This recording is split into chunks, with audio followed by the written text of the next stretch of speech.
भारत निर्वाचन आयोग (ईसीआई) द्वारा मतदाता सूचियों के विशेष गहन पुनरीक्षण (एसआईआर) के दौरान राजस्थान, गुजरात, उत्तर प्रदेश और हाल ही में उत्तराखंड में फॉर्म 7 का इस्तेमाल करके मसौदा मतदाता सूची से बड़ी तादाद में मतदाताओं के नाम हटाने के वास्ते आवेदन दाखिल किए जाने के आरोप सामने आए हैं।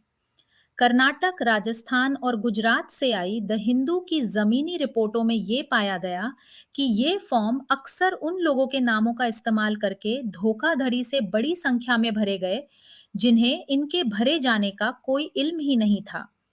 कई मामलों में तो एक ही व्यक्ति के नाम पर सैकड़ों आपत्तियां दर्ज की गईं। फॉर्म 7 तब भरा जाता है जब मतदाता सूची में मौजूद किसी नाम पर मौत, कहीं और चले जाने या अयोग्य होने के आधार पर आपत्ति करनी हो या उसे हटाने की गुजारिश करनी हो। ईसीआई के बूथ स्तर के अधिकारी या मतदाता पंजीकरण अधिकारी ईआरओ को आवेदन की जांच करनी होती है और कोई भी कार्रवाई करने से पहले मतदाता को नोटिस जारी करना होता है।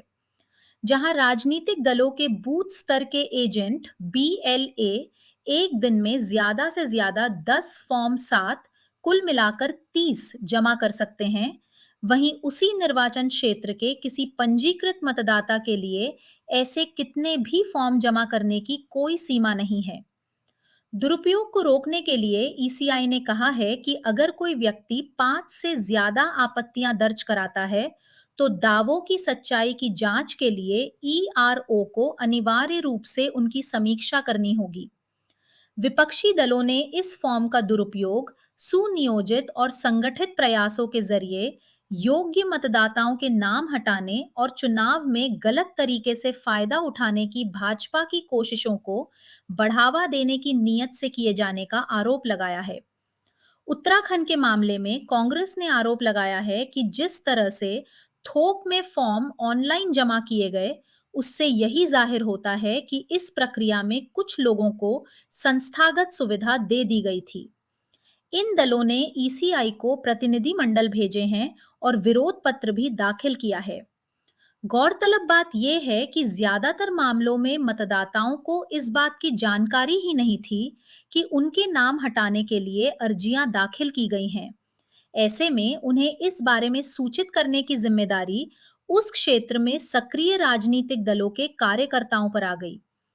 ईसीआई के आंकड़ों के मुताबिक 16 राज्यों स्लैश 3 केंद्र शासित प्रदेशों को कवर करने वाले एसआईआर के तीसरे चरण में 36 करोड़ 73 लाख 87 हजार 831 मतदाताओं के लिए राजनीतिक दलों के 3 लाख 42 हजार 409 बीएलए हैं, यानी लगभग 1073 मतदाताओं पर एक बीएलए है।